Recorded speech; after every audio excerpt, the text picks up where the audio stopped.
वृंदावन विहारी लाल की जय। राधा रानी की जय श्री गुरुदेव भगवान की जय। श्री राधे राधे। भक्ति प्रश्नोत्तरी कार्यक्रम प्रारंभ किया जा रहा है। आइए हम भक्ति संबंधित प्रश्नों को श्रवण करें। श्री राधे राधे गुरु जी, आपके श्री चरणों में कोटि कोटि दंडवत प्रणाम। प्रश्न है, हमें भी संतों के विषय में पढ़ना बहुत प्रिय लगता है।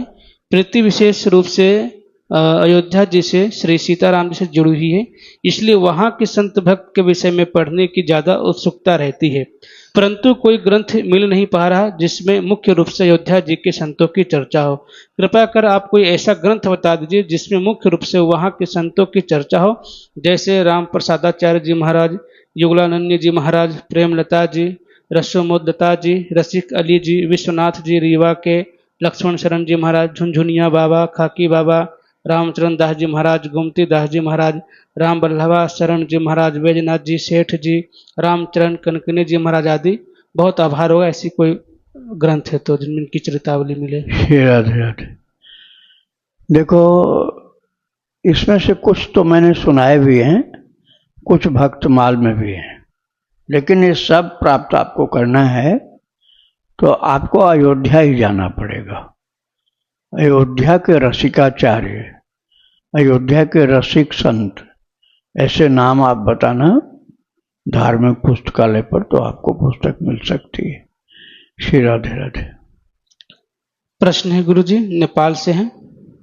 आपने कर्ज मुक्ति के लिए गजेंद्र मोक्ष स्तोत्र का पाठ का सुझाव दिया है, वैसे ही बहुत साल से किसी को दिया हुआ पैसा अगर वापस नहीं कर रहा हो तो उसके लिए क्या करें? अगर हमने किसी को पैसा दिया हो वो वापस नहीं कर रहा है तो उसके लिए हम क्या कर सकते, वो हमारा पैसा वापस कर दे? नहीं, ये नहीं किया जाता है। इसको करने में क्या होगा, आपका पूरा ध्यान धनार्जन में लगा रहेगा। आप कर्जा लिए हो तो उससे तो मुक्ति पाओ, ये जरूरी है, नहीं तो उसका भुगतान करने के लिए आपको जन्म लेना पड़ेगा। लेकिन आपने कहीं दिया है और उसको आप वसूल करना चाहते हो, ये तो बिजनेस की बात है, ये बिजनेस की बात है। इसका मतलब ये हुआ कि आपका ध्यान धनार्जन में ज़्यादा है। नहीं तो आप भक्त हो तो ये निश्चय कर लो मन में कि आपका पैसा होगा तो आपको मिल करके ही वो मानेगा, जरूर आएगा आपके पास। और यदि आपका किसी जन्म का उसका कर्ज रहा और वो अब उसके पास चला गया तो कर्ज से मुक्ति पाए आप। आपका नहीं है इसलिए चला गया, जिसका था उसके पास। आपका होता तो आता और होगा तो आएगा, ऐसा विश्वास रखो तो आप भक्त हो। और पैसा वसूल करने के लिए चक्कर में रात दिन पड़े रहोगे, हम जो दिए हैं वसूल कर लें, कैसे भी कर लें, तो भक्ति वाली बात नहीं है। राधे राधे। प्रश्न है, हमें पता नहीं किस प्रारब्ध के कारण मानसिक कष्ट और बहुत तरीकों के मानसिक परेशानी हो रही है, जिसके कारण मेरा पढ़ाई, भगवान का भजन सब नहीं हो पा रहा है। कुछ भी कार्य करने जाने पर मन का उच्चाटन हो जाता है, चाहे सांसारिक कार्य हो या परमार्थी। कृपया दास को मार्गदर्शन करें। मन में उच्चाटन कब हो रहा है? कुछ भी कार्य करते हैं, सांसारिक कार्य हो या परमार्थिक कार्य को भी, तो मन में उच्चाटन होता है, कार्य करने में मन नहीं लगता है। देखो, मन तो बहुत गंदी गंदी जगह लगा था पहले, अब भी जा रहा है, आगे भी जा सकता है। मन को नहीं ध्यान दे के अपने कर्तव्य पर ही ध्यान दो। अब आप सोचो कि मन लग जाएगा तब करेंगे, तो कभी नहीं लगने वाला। आपको पेट भरना है तो बेझर की रोटी भी पेट भर देगी और आप कहोगे तृप्त हो गए।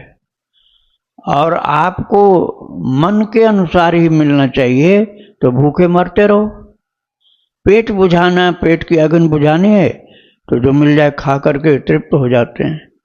ऐसे ही जो अपना कर्तव्य है उसको करो। भजन करना है भजन करो, चरित्र सुनना है भक्तों का चरित्र श्रवण करो, सेवा करनी सेवा करो। ये सब करने के बाद मन लगता है। आप पहले ही मन लगा लेने चाहते हो, मन तो पहले नहीं लगेगा, बाद में लगता है। खूब जप करो, खूब सेवा करो, खूब ध्यान करो, खूब कथा सुनो, इसके बाद मन लगना शुरू होता है। पहले मन लग जाएगा तब आप करोगे, ऐसा नहीं कहीं होता है। राधे राधे। राजस्थान बीकानेर से पुष्पा जी हैं, इनका प्रश्न है, मेरे घर में मेरे द्वारा ठाकुर जी को सुबह पूजा के समय तिलक किया जाता है, शाम की पूजा के समय सुबह वाला तिलक साफ कर नवीन तिलक किया जाता है, तो क्या यह सही है ऐसा करना? ये अपने भाव की बात है। आप भी नहाओ शाम को और अपना तिलक लगाओ, तो ठाकुर जी के भी जैसे कर लो। आप अपना तो लगाते नहीं, तो भगवान का जैसे आपको पसंद आ रहा वैसा कर लो। प्रेम ही मुख्य होता है, प्रेम के अनुसार जो भावना उत्पन्न हो वैसा करते रहो। राधे राधे। इनका दूसरा प्रश्न है, मेरे द्वारा बहुत से व्यतीतों दुखियों को भगवान नाम जप का करने के लिए कहा जाता है, पर कोई भी जप नहीं करता है। तब मुझे संतों की वाणी याद आती है कि बिना भगवान के विशेष कृपा के कोई भी नाम जप नहीं कर पाता। तो क्या नाम जप करने वाले सभी ठाकुर जी के अति प्रिय हैं? हाँ, ये ठीक है, भगवान की कृपा से ही होता है, लेकिन ऐसा नहीं है कि आप प्रयास करना बंद कर दो। आप प्रयास करना बंद मत करना ये कह करके कि भगवान कराएंगे तब होगा। यह अपने लिए सोचना चाहिए केवल कि हम जो नाम जप कर रहे हैं ये प्रभु की मेरे ऊपर कृपा है, इसलिए हम कर पा रहे हैं, नहीं तुम नहीं कर सकते थे। ऐसा सोचोगे तो अहंकार से बच जाओगे। और यदि सोचोगे अरे हम तो बहुत बड़े साधक हैं, इतना करते हैं, कौन कर सकता है इतना मेरे बराबर, तो अहंकार ग्रस लेगा। आप किसी को प्रेरित करके नाम जपवा रहे हो और वो जपने लग गया, तो ये मत मानो कि तुमने उसका कल्याण कर दिया, उद्धार कर दिया। यही समझ लो कि भगवान की कृपा से मेरा प्रयास सफल हुआ और भगवान उसके ऊपर अनुग्रह करके जप करवा रहे हैं। भगवान को ही श्रेय दो। हर सफलता में गुण तुम्हार समुझै निज दोषा, जय सब भांति तुम्हार भरोसा। श्री वाल्मीकि जी ने कहा है भगवान राम जी से कि जो भक्त हर लाभ में, हर गुण वाले कार्य में, हर अच्छी चीज में, हर सफलता में आपको श्रेय देते हैं, सब करने धरने वाले कराने वाले आप ही हैं। गुण तुम्हार समझें और निज दोषा, और कहीं गड़बड़ी हुई, फेल हुए, नहीं सफलता मिली, तो भगवान का नाम मत ले लेना कि भगवान ने बिगाड़ दिया, हमने तो बड़ी मेहनत की थी लेकिन भगवान ने बिगाड़ दिया। यदि ऐसा आप कहते हो तो भक्ति का नाम आपके अंदर बिल्कुल नहीं है, भक्ति नहीं है आपके अंदर। आप अपने को कर्ता धर्ता मानते हो, भगवान को बिगाड़ने वाला मानते हो, तो कहाँ भक्ति हुई? थोड़ी सी भी सफलता मिली तो समझ लो प्रभु का अनुग्रह हो रहा है, उनकी कृपा से सफलता मिल रही। और यदि आपको सफलता नहीं मिली तो यही मानो कि कमी आपकी ओर से कुछ हुई है, कमी आपकी ओर से हुई है, भगवान की ओर से नहीं। तब आप भक्ति में आगे बढ़ोगे। तो भक्त आपके अंदर भक्ति बढ़ेगी तो सेवा कार्य में भी आगे बढ़ोगे, प्रभु की कृपा का ही दर्शन करो। राधे राधे। अनुराग जी हैं, इनका प्रश्न है, क्या गुरु को शिष्य का आधा पाप लेना पड़ता है? अच्छा, यदि ऐसे लेना पड़े तो जितने शिष्य हैं आधा आधा आधा सबका लेकर गुरु जी डूब के मर जाएंगे फिर तो।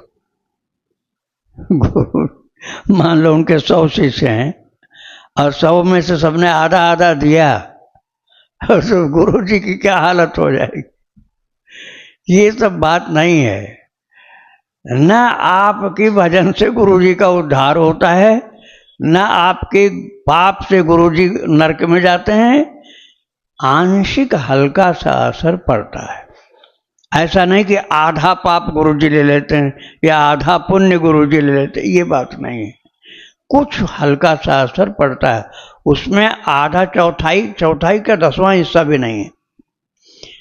आप ये समझो कि जैसे छायादार वृक्ष हो तो उसके निकट में रहो तो बिना प्रयास के छाया मिलती है, बिना कोई बिल भरे, बिना कोई टैक्स दिए छायादार वृक्ष के नीचे रहोगे तो शीतलता छाया की मिलती रहेगी।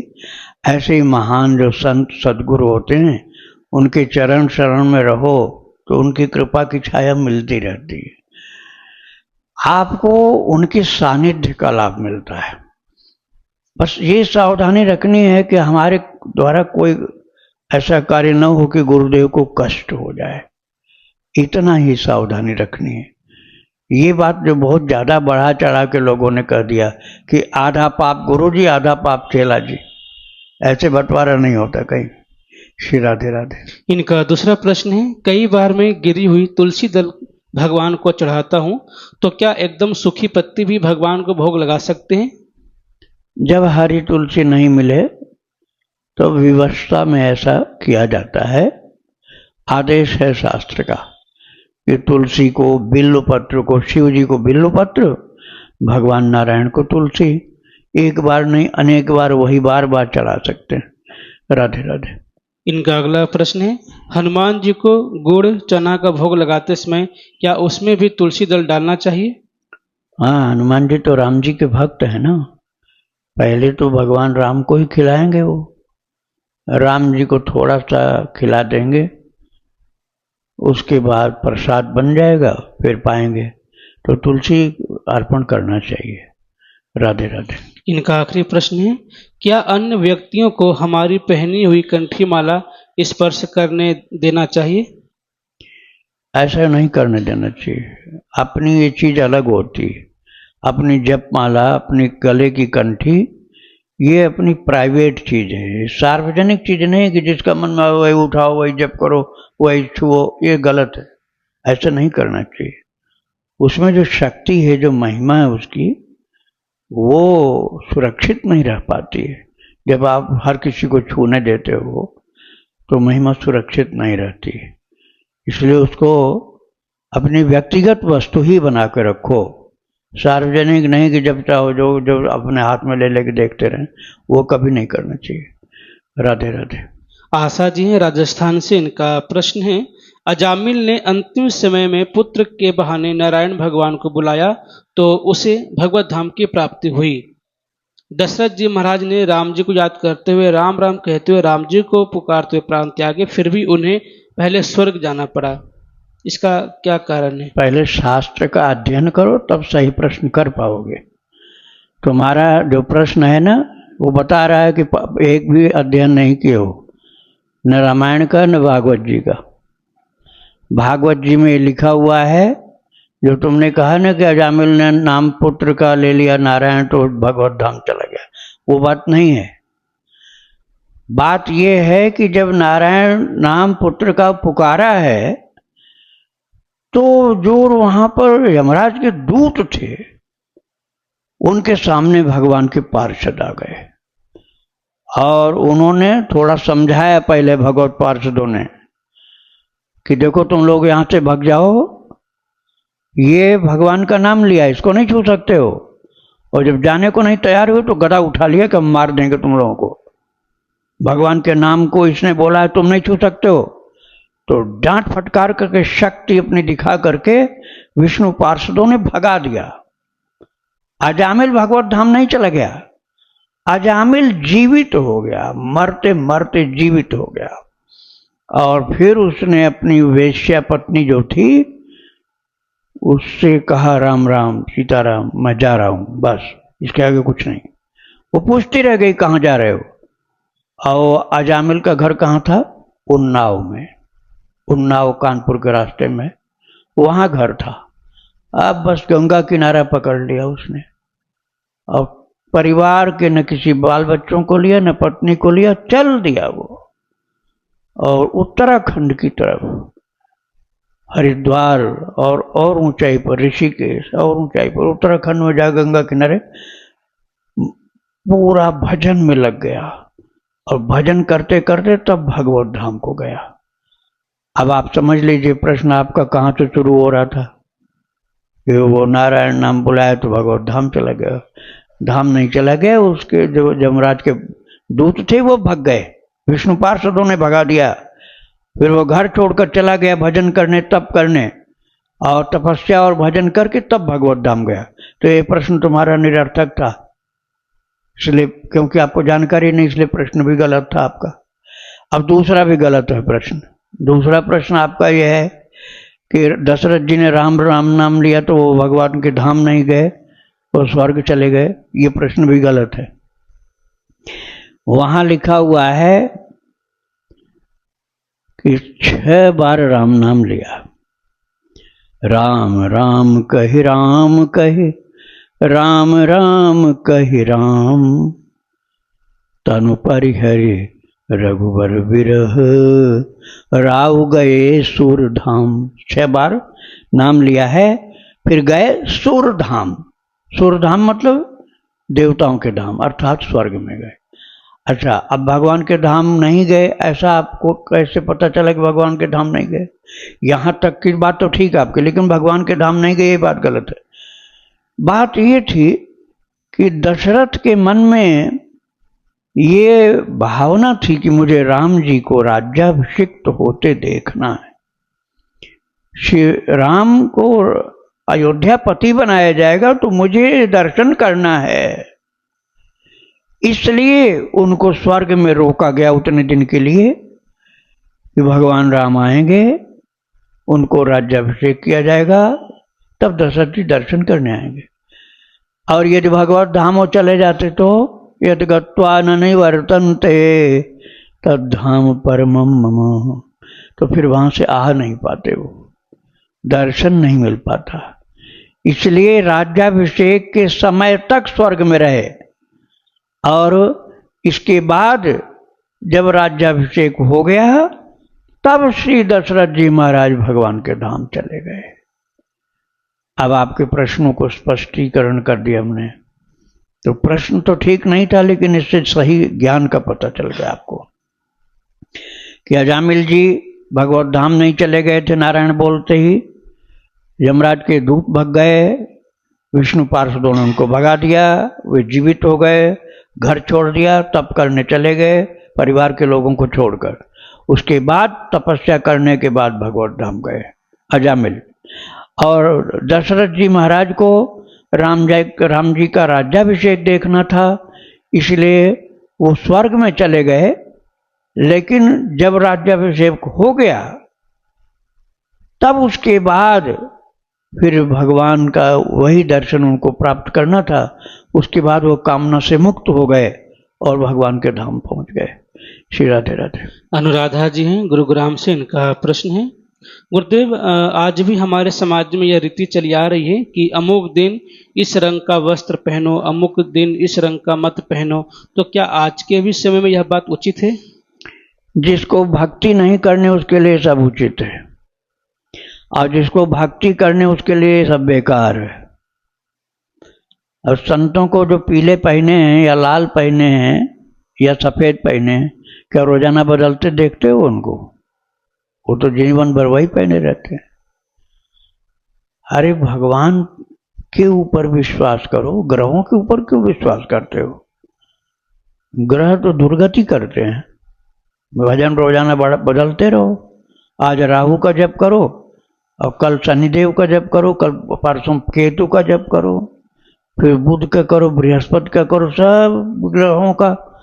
तो भक्ति कब करोगे तुम? यही करते रहोगे। हमारे उस रंग के कपड़े से वो ग्रह प्रसन्न हो जाएंगे। अब भगवान को कब प्रसन्न करोगे? ग्रहों को ही प्रसन्न करते रहोगे। ये भक्ति की बात ही नहीं है। ये उन लोगों के लिए जो भक्ति नहीं करते हैं, तो ग्रहों से डरते रहते हैं, ग्रह हमको परेशान कर देगा, इसलिए उसको खुश करने के लिए उसके रंग का कपड़ा पहनो। ग्रहों से डर के कारण उनका भजन करते हैं। शनिचर से डरने के कारण भजन करते हैं।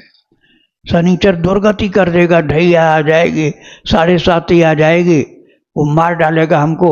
इसके लिए कोकिला वन में भीड़ लगती। तेल चढ़ाने जा रहे हैं, क्यों चढ़ाने जा रहे हैं? मार देगा शनिचर, चैन नहीं लेने देगा। और कृष्ण का भजन नहीं कर रहे हैं। कृष्ण की भक्ति करो, शनिचर का कोई ग्रह नहीं परेशान करेगा तुम्हें।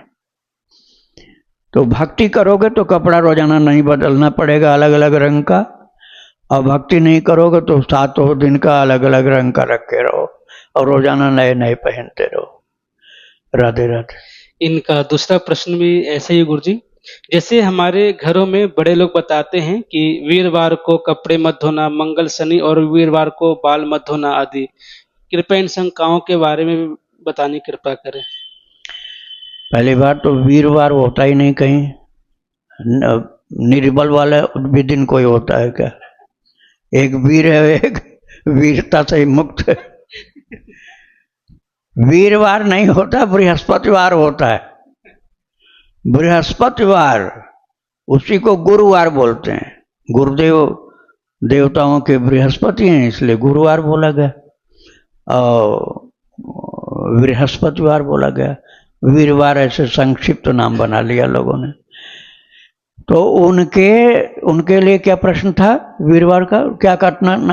नाखून की बात कि इस दिन बाल नहीं धोना चाहिए, तो इस दिन ये कपड़े नहीं धोना चाहिए। अरे भाई, बाल तुम रोजाना धो, उससे न भक्ति घटती है न बढ़ती है। और कभी नहीं धो, जटा में कौन पानी डालता है? सब कोई साधु जटा में पानी नहीं डालता, एक बूंद छिड़क लेते हैं गंगा जल पर से।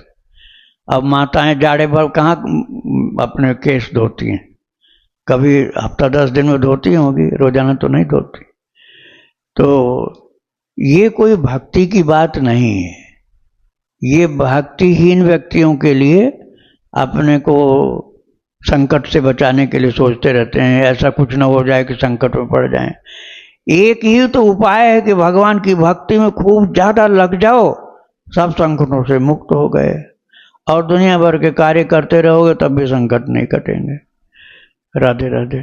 किरण तनवर जी, इनका प्रश्न है, महाराज जी अब प्रभु का नाम जप नहीं हो रहे हैं, मैं बहुत ज़्यादा बीमार रहती हूँ, मैं क्या करूँ? बहुत परेशान हूँ, घर के सभी लोग परेशान हो चुके हैं मुझसे और बस दुत्कारते ही रहते हैं, दुत्कार ही मिल रही है, काम कर नहीं सकती। कृपया मुझे कोई नाम प्रभु का दे दें जो मैं ठीक से जब हो जाऊं तो शांति से मैं जप सकूं और जल्दी मर सकूं। मरने का अपने हिसाब से थोड़े होता है कि जल्दी मर जाए कि देरी में मरे। एक बूढ़ी माता, हाय मुझको भूल गया है, ले जाए, कब ले जाएगा, कब ले जाएगा? कौन? अरे वही यमराज। तो यमराज जी आ गए, बोले चलो। कहाँ चलना? क्यों याद किया हमको? बोलिए, अरे हमारी एक गठरी उठवा दो बस और तुम जाओ, और हमको नहीं कहीं जाना। तो वास्तव में जब मौत सामने आती है ना, तब मरने वाला हाथ जोड़ता, मुझे मरने नहीं देना, बचा लो बचा लो बचा लो। तब नहीं कहते हैं कि हमको ले चलो ले चलो, फिर यही कहते हैं कि बचा लो मुझे। और उससे कोई फायदा नहीं है। भगवान की तरफ ही ध्यान रखो, भक्ति में लगे रहो, सेवा में, पूजा में, कीर्तन में, ध्यान में, कथा श्रवण में लगे रहो। जब टाइम आएगा तब जाना ही पड़ेगा, नहीं रुक पाएंगे, जाना ही पड़ेगा। और बिना टाइम के जा नहीं पाओगे। तो जितना समय भगवान ने दिया है, अभी कितना जीवन बीतने के बाद तो थोड़ी समझ ठीक होती है कि भजन करो, नहीं तो जीवन बर्बाद होता रहता है। अब मान लो फिर मनुष्य ही तुम बन गए। अब इस समय मानो तो आप 50 वर्ष के हो, मैं अपनी नहीं कर रहा हूं, मैं तो 73 साल का हूं, लेकिन मान लो तुम 50 साल के हो या 70-80 जितने के हो। अब फिर 73, मैं मान लो मेरी बात, तो इतनी उम्र तक फिर वही बेकार के पापड़ बेलते बेलते पूरा टाइम बिता दोगे, तब भजन करोगे? बचपन में कोई सिखाएगा कि नहीं सिखाएगा क्या मालूम। इसलिए कह दिया अवसर बीत रहा है, अभी चेत कर, मन पछताई है अवसर बीते। तुलसीदास जी ने लिखा है विनय पत्रिका में। तो भाई ये जो मनुष्य नहीं बनाए गए और कुछ बना दिए गए तो सब पूरा का पूरा मौका ही चला गया। चाहे वो कितना ही अच्छा घर में रहने को मिले, मान लो कोई पशु पक्षी बन गए, तो कितना ही बढ़िया घर में खाने को मिल जाए, या तो बंद रहोगे कैद में, और या तो बच्चे परेशान करते रहेंगे। भक्ति का वातावरण तो जल्दी मिलता नहीं, और मिल भी जाए तो पशु पक्षी के जल्दी समझ में नहीं आता। मनुष्य तो समझता नहीं, पशु पक्षी क्या समझेगा। तो मौका यही समझ लो है, इसके बाद पता नहीं हो कि नहीं हो, तो इसलिए भक्ति करनी चाहिए। श्री राधे राधे। महाराज जी राधे राधे। राधे। महाराज जी मेरा ये प्रश्न है कि मेरी जो धर्म पत्नी है, पहले दिन से जब घर पे आई थी तभी से वो राम नाम लेखन करती रही हैं रेगुलरली, और विवाह से पूर्व भी अभ्यास रहा है उनका। मगर 11 वर्ष के बीच में मैंने कभी उनको 11 महीने भी ठीक नहीं देखा, मतलब हमेशा अस्वस्थ रहती हैं। और धार्मिक कार्य में तो हमेशा लिप्त रहते, पूजा पाठ, धर्म कर्म, दान पुण्य और नाम लेखन, सारी अपनी जो चीज़ें होती हैं वो पूरी करती हैं, भक्ति। मगर फिर भी वो हमेशा अस्वस्थ रहती है। और अब तो शरीर में कई ऐसे ना असाध्य रोग भी हो गए हैं कि कभी कभी तो ऐसा लगता है कि अब शरीर शांत हो जाएगा। कई बार ऐसी परिस्थितियां उत्पन्न हो जाती हैं। तो मैं ये जानना चाहता हूँ, ये सारा कुछ जैसे आपके मैंने कई बार सुना है प्रारब्ध के अधीन है, तो मतलब इतनी भक्ति उसका अंश कब, मतलब किस प्रकार प्रकट होगा कि उनको इस कष्ट से मुक्ति मिले?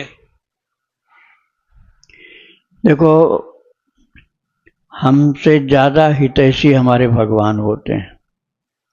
वो जानते भी हैं आगे की बात, वर्तमान भूतकाल की बात, सब ठाकुर जी को पता है। और हम जितना अपना भला कर सकते हैं उससे ज़्यादा हमारा भला वही कर सकते हैं, करते हैं। और ज्ञान भी उन्हीं को, वो हितैषी भी हमसे ज़्यादा हैं वो। लेकिन हम और कुछ चीज़ चाहते रहते, क्योंकि हमको ज्ञान नहीं है कि हमको क्या चीज़ लेना है। एक बार किसी ने कहा था श्री हनुमान प्रसाद पोद्दार जी महाराज से कि शायद राधा बाबा ने कहा था कि वो जो है मरने वाला है, भाई जी आप उसको ठाकुर जी का दर्शन करा दीजिए। तो भाई जी गए उसके पास। अब राधा बाबा कह रहे थे मरने वाला, उसको दर्शन करा दीजिए। और वो भाई जी ने कहा बोलो क्या चाहते हो, बोलो क्या चाहते हो। तो बोला कि हमको मरने से बचा लीजिए। तो आकर के राधा बाबा को बताया ये मांगा उसने हमसे, वो भगवान की कोई बात ही नहीं मांगा। अब हम क्या कहें, हम उसकी मांग तो अलग प्रकार की चल रही है। ऐसे ही अज्ञान के कारण देखो कष्ट तो शरीर में आता जाता रहता है, लेकिन जो हमारा मुख्य चीज है वो हम भूल जाते हैं।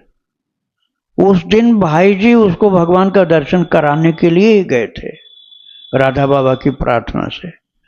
लेकिन वो उससे कहा भी बोलो क्या चाहते हो, वो बोला हमको मरने से बचा दीजिए, ये मांगा उसने। तो लौट के आ गए, बोले उसने तो भगवान की बात ही नहीं की, उसने तो अपने को मरने से बचाने के लिए कहना शुरू कर दिया, मांगने लगा। तो आप ये विश्वास करो कि हम आप जितना जानते हैं उससे ज्यादा हमारे विषय में भगवान जानते हैं। यदि हम थोड़ा भी भजन करते हैं तो ये विश्वास करना पड़ेगा कि भगवान हमसे ज्यादा हमारे विषय में जानते हैं और हित भी हमारे से ज्यादा करना चाहते हैं। इसलिए आप भगवान के भक्ति पर ही ध्यान दो। प्रारब्ध तो अपने आप भुगता जा रहा है। अब आप कहते हो कि इतना करने के बाद भी नहीं हो रहा, तो उसका कोई ना कोई कारण रहता है। आप देखो वो भक्ति में लगी हैं तो ये समझदारी है उनकी। अब क्या नहीं हुआ, क्या हो गया, इसका हिसाब कोई मनुष्य नहीं लगा सकता है। 20 वर्ष हो गए नाम लेखन करते हुए। 20 वर्ष हो गए नाम लेखन। हाँ, ये तो अच्छी बात है भाई, गुण देखो आप। हाँ, अब आप उसी भरोसे वो कह रही मैं अगर नाम लेखन छोड़ दूं ना तो मैं शायद चलना बचूंगा। हाँ, वो ठीक कह रही है, उसका काम भी सही है। अब आप सोचते हो कि इतना भजन करने वाले को ऐसे बीमारी नहीं होनी चाहिए, तो ऐसा नहीं है, वो होता ही है प्रारब्ध के कारण। महाराज बड़े बड़े महापुरुषों को अब बाह्य दृष्टि जो है वो सही नहीं होती है। ऐसे उड़िया बाबा जैसे महान पुरुष को अज्ञानी लोग क्या करते थे, अरे इतना भजन किए तब भी गणासा से मार दिए गए। अज्ञानी लोग कहते थे, और ज्ञानी लोग कहते थे देखो उनको पता था सब, एक दो दिन पहले से ही बताना शुरू कर दिया था, और जब ठीक टाइम आया तो समाधि में डूब गए।